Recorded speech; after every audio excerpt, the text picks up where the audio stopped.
Bom, vamos então retomar o nosso seminário. Nós paramos na questão da relação que Lacan estabelece lá no Aturdito entre um pai e o impulso à mulher na psicose. Vocês lembram? Então, que é o que nós vemos ali, que o encontro com esse um pai, né, desencadeia o efeito impulso à mulher na psicose. Que é isso que eu queria investigar. Então, esse um pai, foi aí que a gente, né, parou, se não me engano, né, é uma referência de Lacan, né, na questão preliminar a todo tratamento possível da psicose, né, em que ele articula esse tal de um pai. Então, um pai não é um pai qualquer, né? Então, vamos ver o que história é essa, né, de um pai com o desencadeamento da psicose, né? Então, são duas coisas diferentes e eu queria que vocês prestassem atenção nisso na clínica, que é muito interessante, que pelo menos na minha clínica, que eu vejo em alguns pacientes e que têm psicoses não desencadeadas, que tem, às vezes, eu chamo assim, um impulso à mulher a minimar, minimamente. Não é uma coisa de impulso à mulher na psicose, como Schreber, que vai virar até mulher de Deus, não é. Mas é a minimar. Não usando essa expressão um pouco em latim, a minima, né? A mínima, né? Que são pequenas coisas, às vezes, mas que dão muita aflição, dão muita angústia, né, no paciente.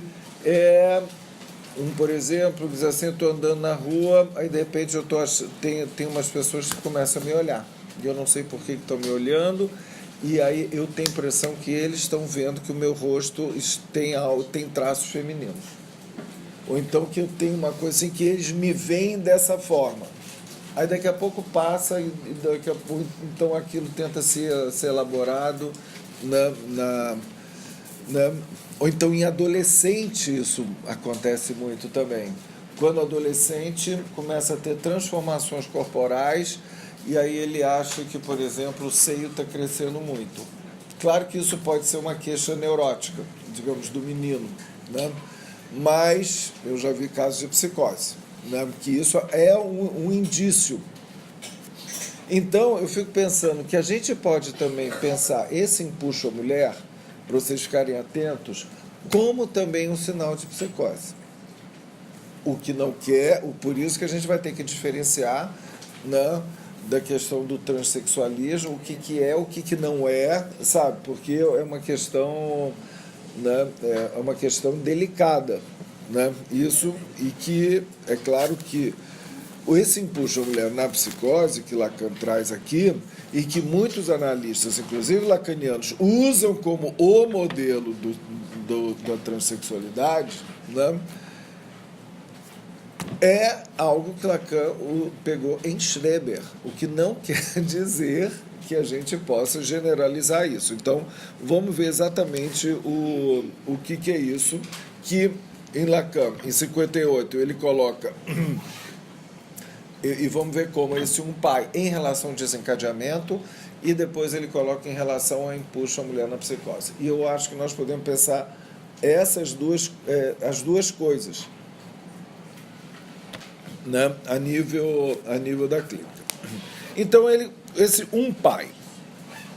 Lacan, se nós lermos a questão preliminar por esse viés, é um dos textos mais importantes que eles desenvolvem sobre a questão da função paterna e sobre o que é um pai, né? O que é o pai. Então, ele vai dizer qual é o pai, o que não é esse pai, né? Aqui. Não, ou seja, vocês não vão atrás, que aliás eu acho que a psicologização do Édipo leva muito a isso também, de você ficar procurando a carência paterna. Aí ele dá uma série de versões do pai nesse sentido, entre o pai tonitruante, indulgente, humilhado, acabrunhado, o pai derrisório, o pai caseiro, o pai passeador, né? E não seria, e que ele disse que não é por aí, né? Eu diria, e essas figuras do pai que aparecem na clínica são muito mais o pai, né, que aparece da neurose, né? O pai imaginário, que é o pai do neurótico, né, podemos dizer, principalmente né, na histeria, que aparece esse pai com a marca da impotência, né, e que ao mesmo tempo mostra que o pai imaginário jamais estará à altura do pai simbólico, que é o nome do pai, né, como significante da lei. Então é importante essa diferença. O pai de que se trata na psicose, aí o pai mesmo é outra coisa. É o pai como impostor. É um pai como impostor que quer se igualar à lei, né? E aí porque o que é uma coisa importante, né, e que eu acho que a psicologização do ético e a clínica leva a essa confusão, né, de ficar procurando a figura do pai que fez função de nome do pai ou não fez função de nome do pai, né? Há uma tendência nisso que eu vejo nas construções de caso e tal. Esse pai é um banana, então não sei o quê, vai ver que não tem pai nenhum, alguma coisa assim, né? O que Lacan insiste é paradoxal, porque, por um lado, ele sai da questão familiar, mas ele insiste em determinados pais que se impõem ali para o sujeito como lei. E o exemplo é o pai do Schreber, que ele vai dizer. Mas aí na página, aqui, na página 588, onde ele vai falar do pai do Schreber, né, em que ele vai mostrar assim ele faz uma comparação, entende, para mostrar que esse pai, né, que se coloca como um legislador, um educador, que era realmente um reformador social, né? O pai do Schreber, ele era um grande educador, tanto que na época do nazismo ele inventou duas coisas que ele ficou muito conhecido, o pai do Schreber. Um é uma famosa ginástica de quarto. E era uma ginástica, tipo, assim, a mens sana in corpore sano, dentro dessa, digamos, mentalidade. Então, um pouco como hoje, que todo mundo tem que fazer ginástica, academia, eu acho que na época um pouco schröderiana, que estamos vivendo também, né? Mas que ele foi muito conhecido pela ginástica de quarto e pela educação e das posturas infantis que tinha que eram praticamente coisas ortopédicas.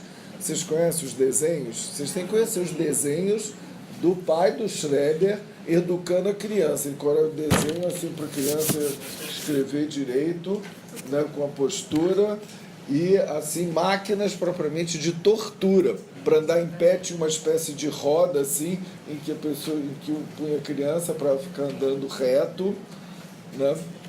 Então tinha assim, desde uma educação ortopédica a nível corporal até ginástica de quarto.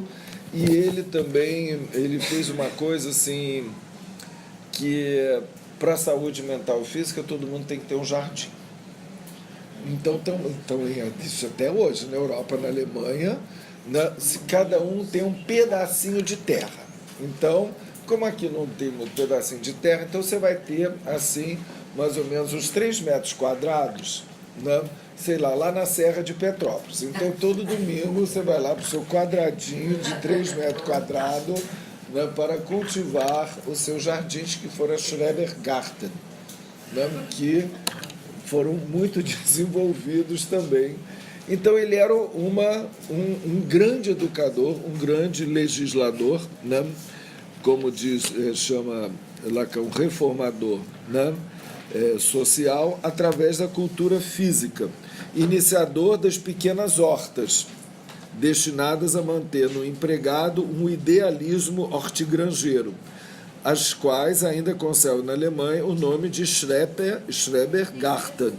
E, sem falar, nas 40 edições da ginástica médica de salão, cujos homenzinhos, né, aí Lacan faz uma articulação, né, do delírio do Schreber, que ele via que todos os homens, num determinado momento do delírio dele, eram homens, ele chamava de homens feitos às pressas, porque eram homens que não tinham uma consistência, parecia só a imagem, todos os homens à volta dele, né? E que ele disse, e Lacan evoca que esses homens teriam vindo, ilustram, né, o que seria evocado por Schreber.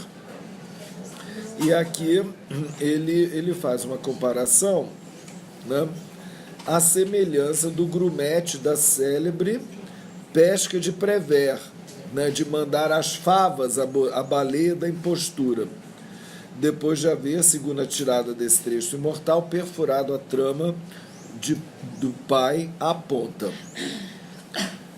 Ou seja, ele mostra, o que Lacan está querendo mostrar aqui, que esse pai, como legislador, a impostura dele é de achar que ele pode se igualar à lei.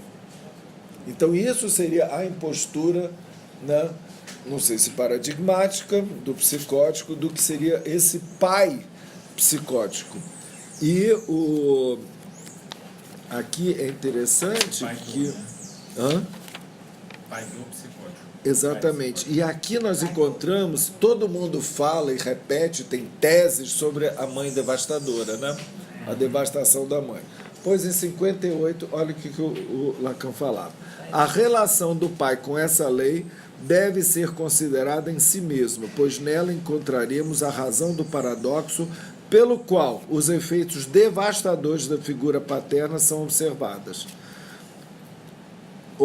com particular frequência nos casos em que o pai realmente tem a função de legislador, ou dela se prevalece, quer ele seja efetivamente daqueles que fazem as leis, quer se coloque como pilar da fé, tá? Modelo de integridade ou devoção, como virtuoso, como serviço, está na página 586, como servidor de uma obra de salvação, ou algum objeto ou falta de objeto que haja de nação ou natalidade, aí vai Lacan metonímica, né? Da salvaguarda ou salubridade, do legado ou legalidade, do puro, do pior ou do império, todos eles ideais, né? Ideais que só lhe fazem oferecer demasiadas oportunidades de estar em posição de demérito. Claro, quanto mais eles se colocam como baluartes desses ideais, mais situações eles se encontram para estar na situação de demérito, de insuficiência ou até de fraude. E, em resumo, de excluir o nome do pai da sua posição do significante. Então, né, pensando que a gente pode, como o Lacan usa aquele erro comum, né, que o tal do erro comum de confundir o falo com o pênis, há um erro comum também de se confundir o pai com a lei. O erro comum de confundir o pai com o nome do pai, de confundir o pai com a lei, né? E aí, isso é interessante, que aqui nós temos a figura da devastação paterna. Podemos dizer que Lacan, desculpe, ele, muito antes dele ter falado em devastação materna, né, que virou top, né, em termos de... Olha aqui, estamos diante do que é esse um pai. Um pai podemos dizer que uma definição de um pai é esse pai da fraude, da insuficiência, mas que ele quer se igualar à lei. Esse é um pai devastador, né? Um pai a nível da devastação. Evidentemente a lei civil, porque olha só, tem dois casos, eu atendi todos dois, um tinha uma mulher claríssima, né? O outro não, mas era certamente um sujeito psicótico. Um era filho de pastor, o pai tinha virado pastor, e o outro era filho de um general do exército. O que tinha o impulso, a mulher era filho do general do exército. E ele era um general em casa? Ele era... sim, general em casa. Ele era um general em casa. Tudo bem se o cara ser general, mas ele queria ser um general em casa, né? É outra coisa, né?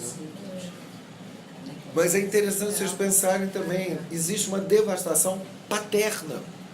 Entende? Aquilo que lá no meu livro, no Édipo ao Pé da Letra, né, eu uso um outro conceito de Lacan mais adiante no ensino dele, que é o pai real. Esse pai que goza, esse pai gozador. Ou, né, que é o pai criminoso, o pai que você, entende, que você não ousa tocar, entende? Principalmente o neurótico não quer ver o pecado do pai, o crime do pai, né? Mas, digamos, esse pai, né, devastador do psicose não tem nem como esconder, digamos assim, é o próprio.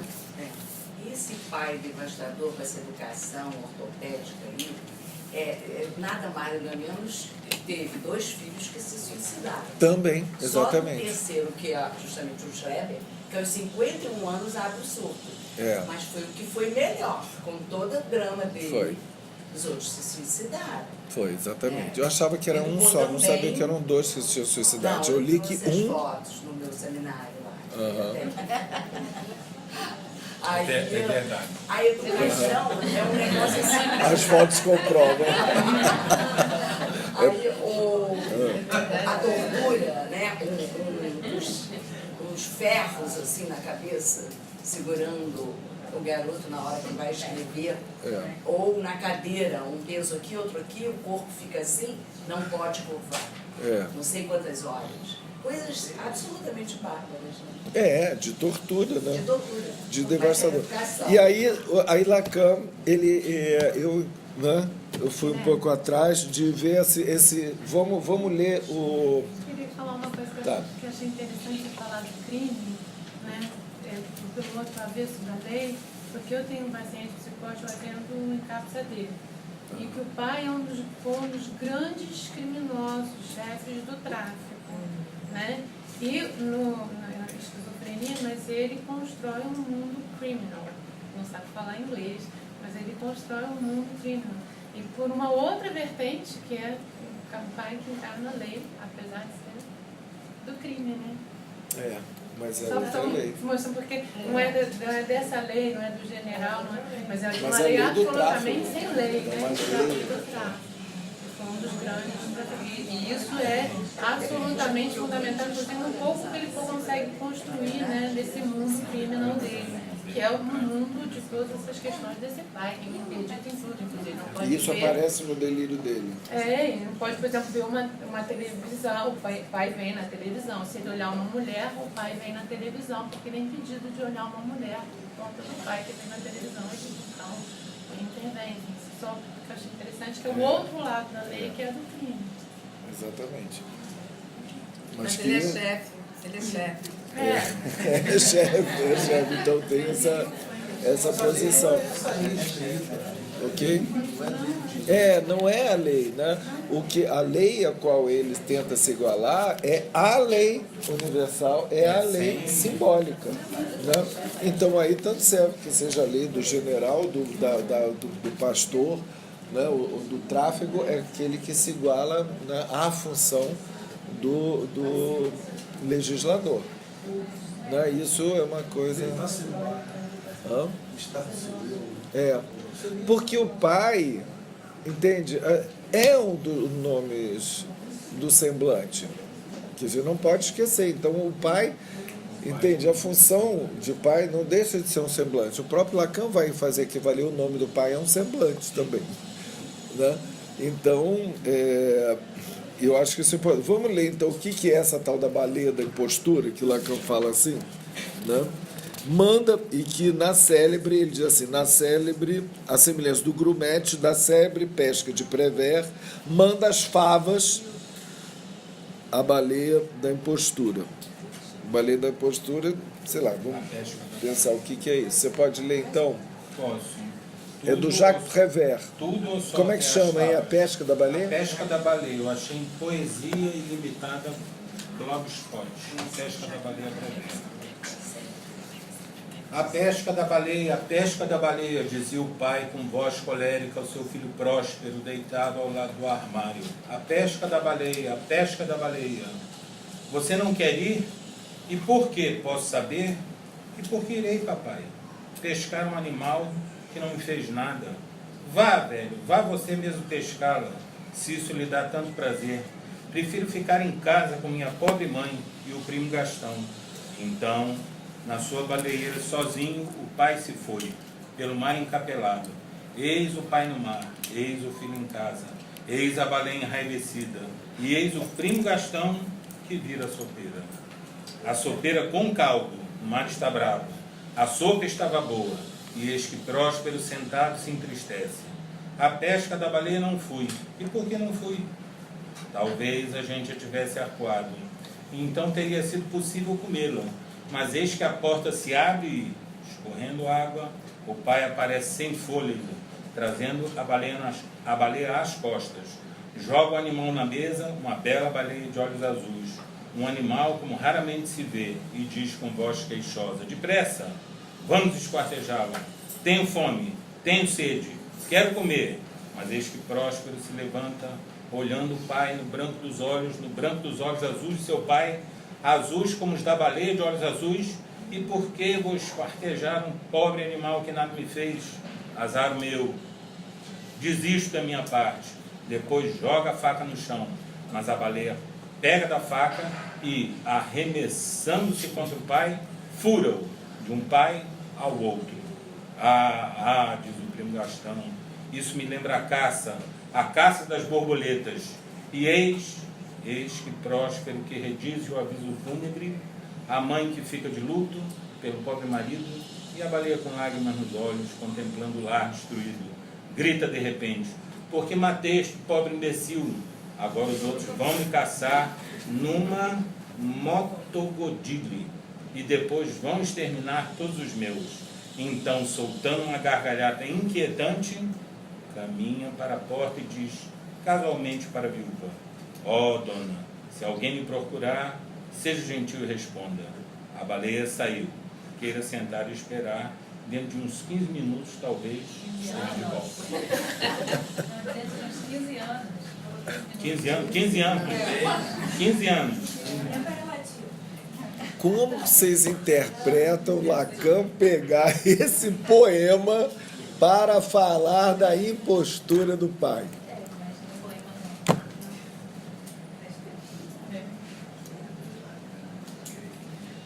Não é incrível? Qual é a impostura do pai que é desvelada aí? Como é que vocês entendem? Obrigar o filho, né? Voz colérica é um elemento importante. Obrigar o filho. Hã? O pai da baleia.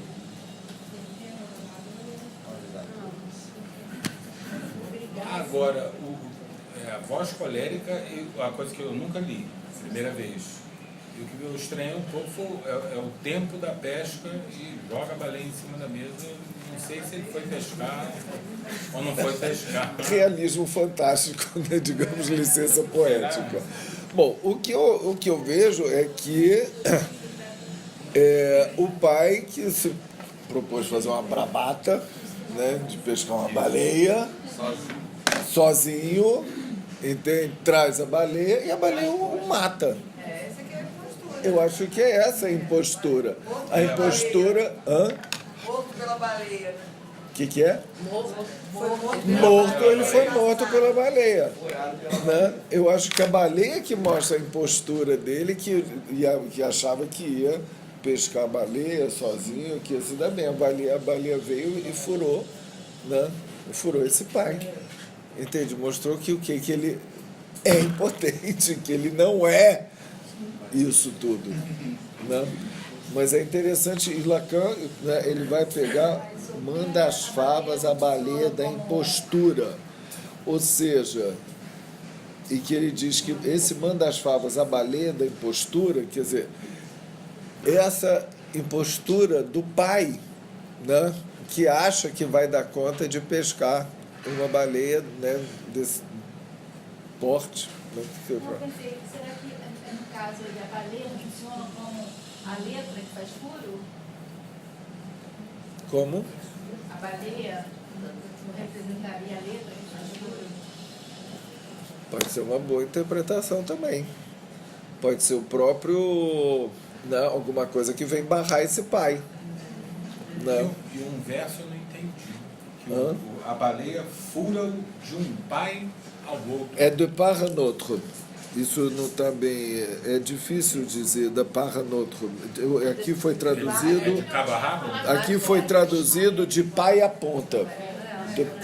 É de cabo a rabo. Seria uma coisa de père a de part à autre. Eu teria que ver como é que é. Mas é assim, o trespassa, eu diria Então assim. é de par. É não tre- de pé. Deve ser de par. A não ser que ele tenha feito um trocadilho. Seja uma parte ou outra. De uma parte a outra.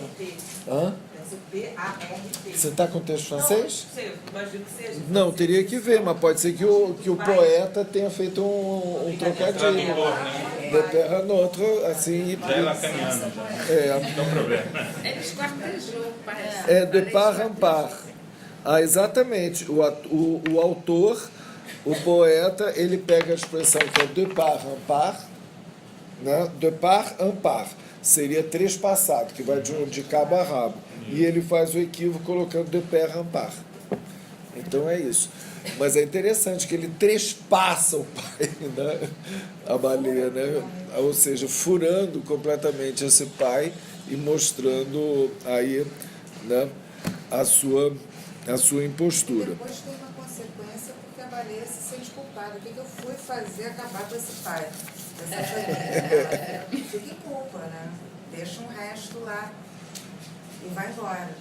Siga a sua vida, né? É. Volto na adolescência. Não, já Daqui a cumpriu 15 sua anos eu função. volto. Daqui a 15 anos. Na adolescência eu volto, daqui a 15 anos É. eu volto. né? Então, o que é interessante, né? Então Lacan ele traz essa, né? Isso que é uma coisa importante aí desse pai, né?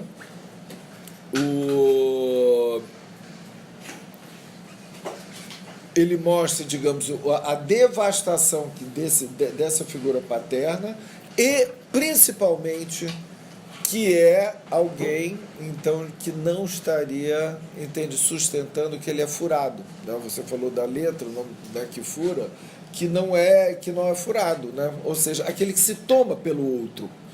Né? Aquele que se toma pelo outro da lei. Né?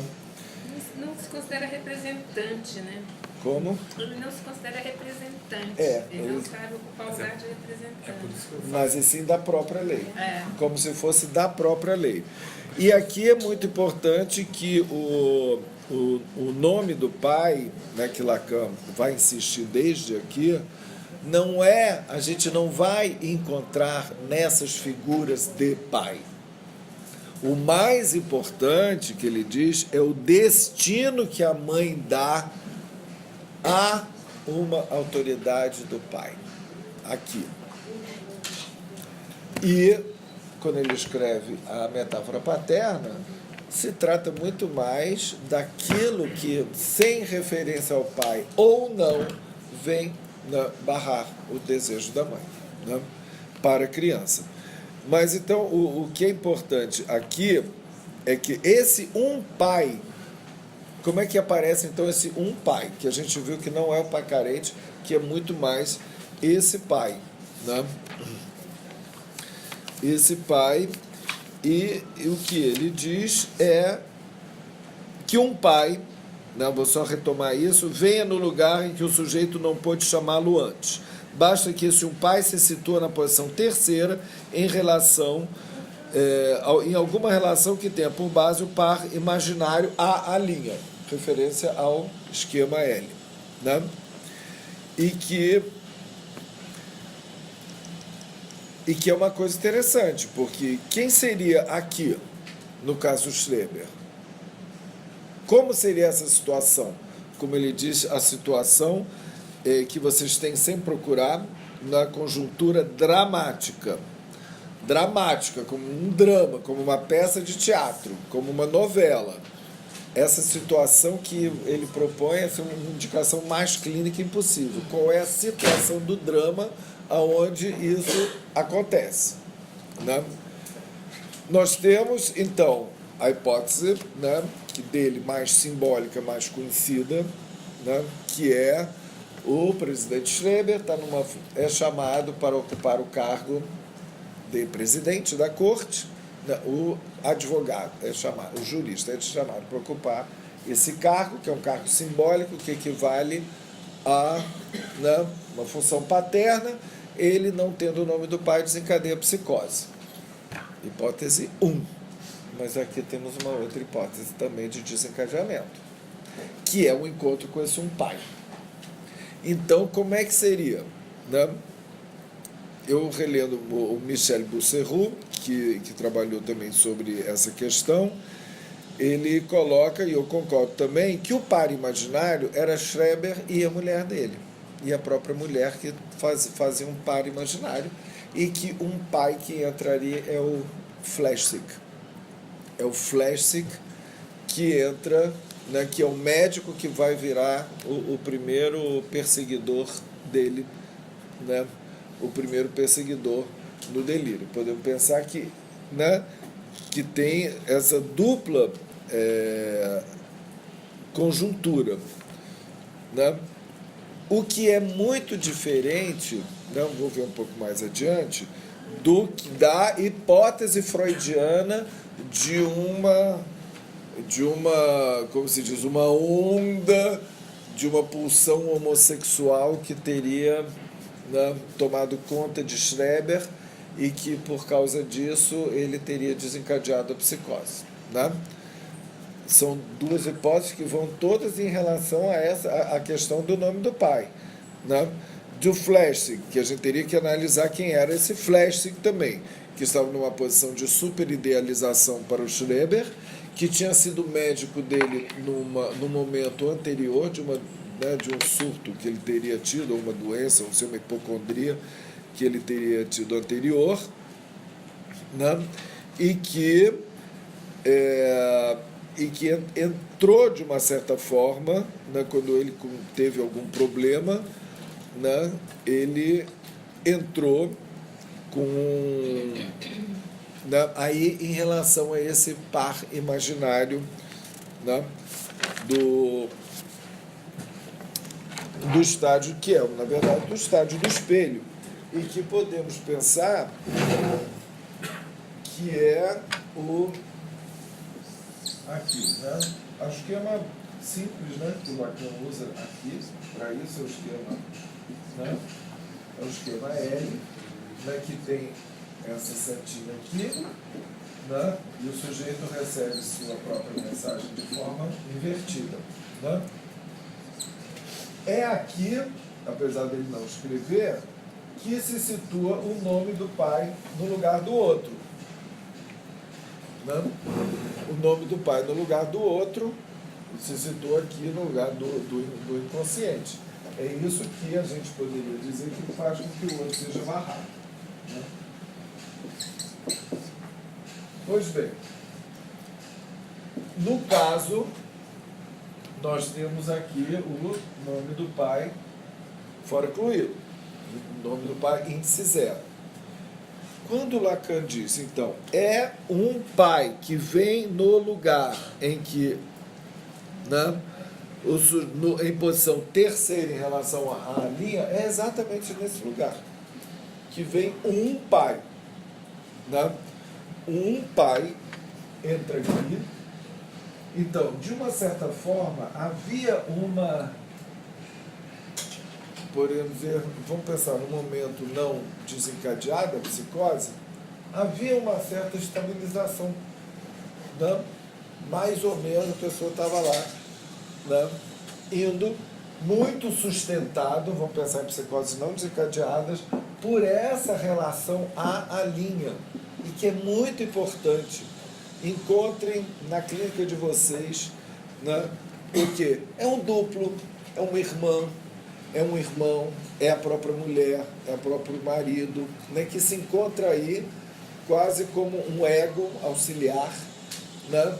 Irmão é muito frequente, um irmão, né, de uma criança, um adolescente psicótico ocupar, né, esse lugar em que o sujeito tem uma identificação, que Lacan chama de identificação imediata, em que ele faz como o outro, né, ele faz como o outro.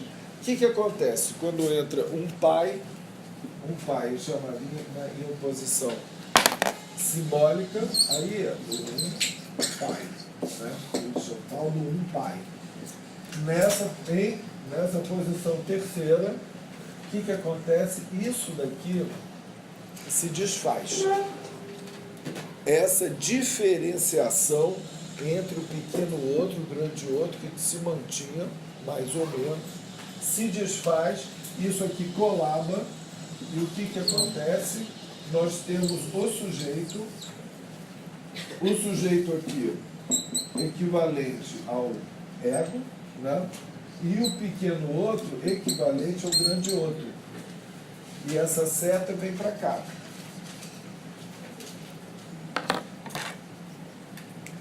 Deu para entender, né? O sujeito se iguala ao próprio do lado ego, esquerdo. e o pequeno outro, aí é o pequeno outro vira, né, o outro imaginário vira o perseguidor, né? Vira aqui o perseguidor. E nós temos aqui o sujeito, então, no lugar do objeto do outro, que é uma definição do Lacan, que na psicose o sujeito é objeto do outro, né? A posição estrutural, objeto desse, aí vai entrar, a gente vai ver quem vai virar o um pai ao longo do delírio. Esse um pai. E aí a gente pega a interpretação freudiana mesmo, né? Que o Deus era o pai. O Deus do Schreber estava naquele lugar de pai, né? De alguma forma. Então, num primeiro momento, vou apagar aqui, tá? Não. Mas deu para ver que é o esquema L? É o esquema L aqui, ó. Né? Vocês façam uma animação, o esquema L colabando, isso aqui faz assim. Né? Isso aqui faz assim. E você vê só uma, em vez de ser um esquema quaternário, que é o próprio do inconsciente, né, quadripartite, nós identificamos, tudo se colaba e vira a relação dual do outro com o sujeito, e o sujeito no lugar de objeto do outro. Plana. Plana, digamos assim. Né? Isso aqui faz assim, ó. Duas dimensões só. E vira o sujeito como objeto do outro. Inicialmente, em Schreber, vai ser quem? O Flechsig. O Flechsig, que era o médico dele. Né? E, né, no primeiro tempo, então, colabou aquilo, né? Ele continua com contato com a mulher a vida inteira, né? Mas ela mantém esse lugar de a amiga, a pessoa que é uma referência para ele, mas não é mais possível ela sustentar esse duplo como duplo imaginário, porque tem esse outrão aí, né, que é o Flash e depois Deus. Então, num primeiro momento, nós temos aqui o Flash e no outro, né, no primeiro momento, o Flash.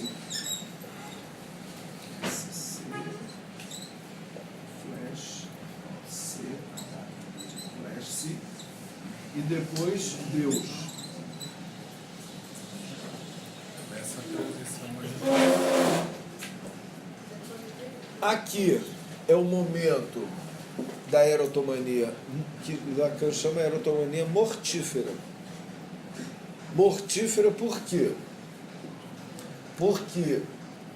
Não, mil coisas a falar sobre isso. Mortífera porque ele diz que nesse momento, apesar do Flash, que ele está numa posição de outro, qual? O outro que quer abusar do corpo dele. já transformado, ele quer, né? Aí tem a questão da transformação da mulher, que eu vou chegando, que é tudo ao mesmo tempo.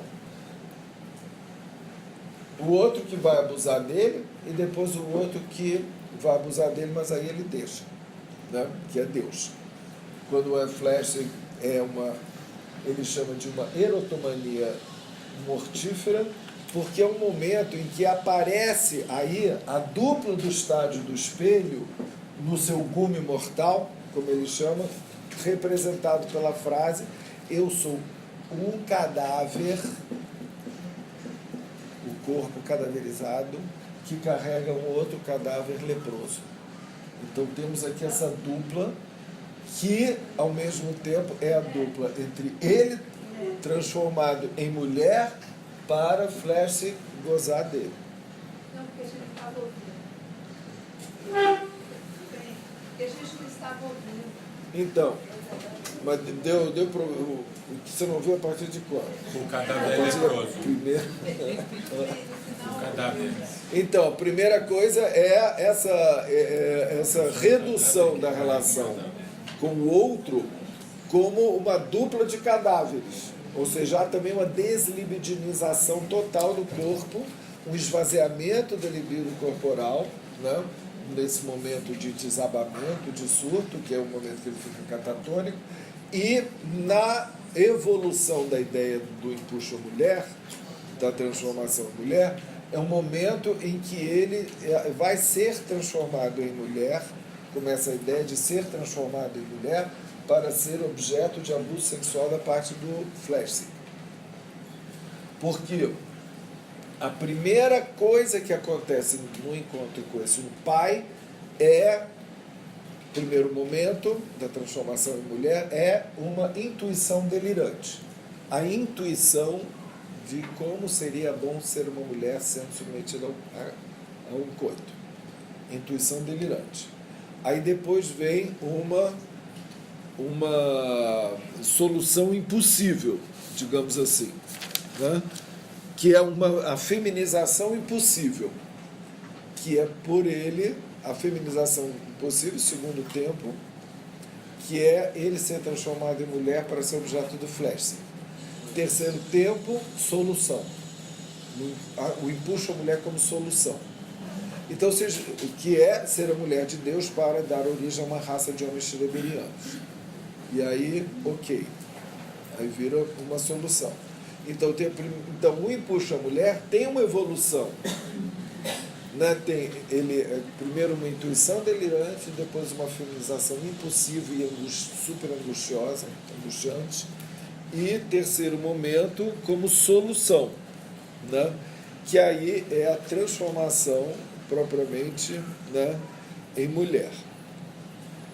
E então, vocês veem que a evolução, a relação do pai com o empuxo à mulher, né, é uma relação que se mantém. Um pai e a transformação em mulher. Pensem nisso, que é importante para a gente pensar em determinados casos de transexualidade. Que certamente não tem essa relação do empuxo à mulher com um determinado pai. Né? Mas em Schreber é evidente. É sempre transformado em mulher para alguma coisa. É na relação com um outro. Né? A nível aqui do delírio. E ele e aí ele se justifica de uma forma até engraçada. Eu desenvolvi isso aqui, está no meu livro A Teoria Clínica da Psicose. Quando ele aceita, né, essa transformação em mulher, ele diz assim: gostaria de ver qual o homem que, tendo de escolher entre tornar-se um idiota com aparência masculina ou uma mulher espirituosa, não preferiria a última alternativa. Né? E que aí o que vai acontecer, né, é que essa transformação em mulher, né, a gente encontra dois nomes em alemão. Não sei se você vai encontrar aqui, deixa eu ver se eu encontro aqui. No próprio Schroeder, né? E que é uma coisa também da gente pensar nesses efeitos. Um é o Entmanum.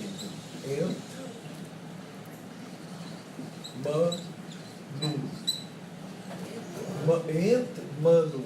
E aqui é Fer, aqui tem Fer, Weib, Weiblichung.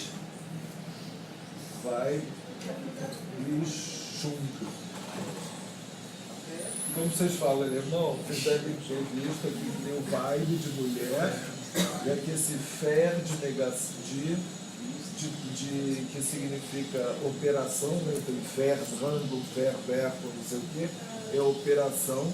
Então, olha que interessante. Aqui, isso daqui tem o mal do homem, aqui tem a mulher. Isso daqui é uma desvirilização. E aqui é uma operação para virar mulher. Ele usa as duas coisas. O Lacan, aqui nesse texto, diz que é toda uma coisa só, é a transformação em mulher. Mas ele faz, olha que coisa interessante. São dois mecanismos diferentes, né?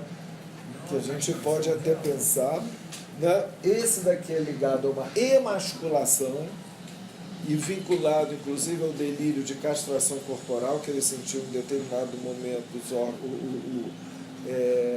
o pênis dele se liquefazer no banho e tal. E esse daqui, eu diria queria que a gente pensasse que isso daqui seria a transformação em mulher, mais da posição feminina, e aqui mais uma questão talvez corporal, de adaptar o seu corpo e tirar as características masculinas do corpo. Tirar o masculino. Ou seja, tirar o masculino é uma coisa e virar mulher é outra. Né? Como se num você tivesse que tirar todas as características fálicas e o outro você se aproximar, como se aproximar do não todo. Como desfalicizar, por um lado, né? E como, por um lado, desfalecer,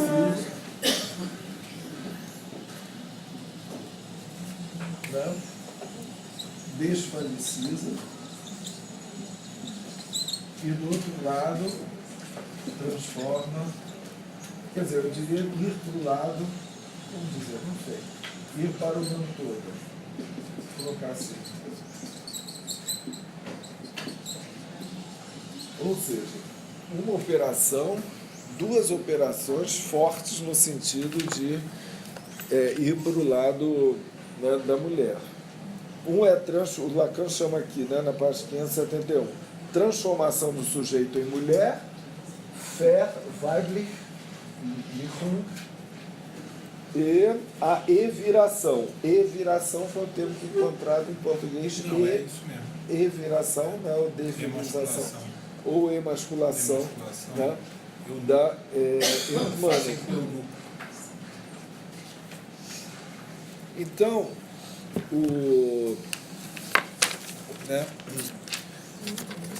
o que é para a gente pensar, né, é que talvez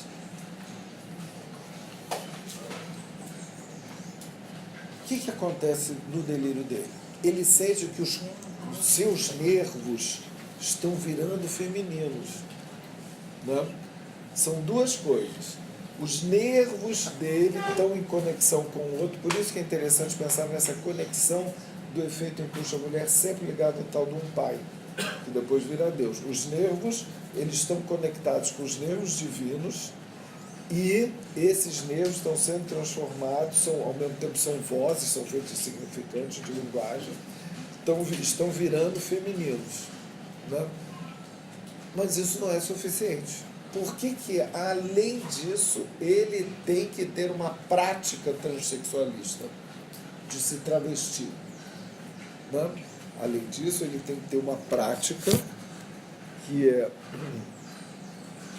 descrita aqui pelo Dr. Weber, que ele diz que indicar em que ele, né, a peculiar orientação patológica do doente na face bem barbeada, no seu gosto por objetos da toilette feminina, por pequenas ocupações femininas, na tendência a se desnudar e a se observar no espelho e enfeitar-se com mulher com fitas e galões coloridos.